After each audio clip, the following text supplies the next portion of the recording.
Right breaking చూస్తున్నాం. మరికాసేపట్లో party ఫిరాయించిన ఎమ్మెల్యేల ప్రత్యక్షరం విచారణ జరగనుంది. అనర్హత పిటిషన్లపై పార్టీ మారిన ఎమ్మెల్యేలను విడివిడిగా విచారించనున్నారు స్పీకర్ గడ్డం ప్రసాద్. ఇప్పటికే ఇందుకు సంబంధించిన స్కెడ్యూల్ విడుదలైంది.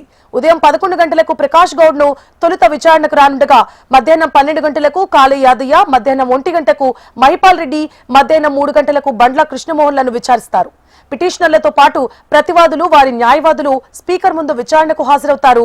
ఈ నేపథ్యంలో అసెంబ్లీ ప్రాంగణంలో నేటి నుంచి అక్టోబర్ 6 వరకు ఆంక్షలు విధించారు. అనుమతి లేకుండా సందర్శకులు అసెంబ్లీ లోపలికి రావద్దని తెలిపారు. మీడియా సిబ్బందికి అనుమతి నిరాకరించారు. నేతలు కానీ, లాయర్లు కానీ మీడియాతో మాట్లాడడంపై నిషేధం విధించారు. ఎమ్మెల్యేలు, ఎమ్మెల్సీలు తమ తమ కార్యాలయాలకు వచ్చిపోయే అనుమతి మాత్రమే ఇచ్చారు అధికారులు.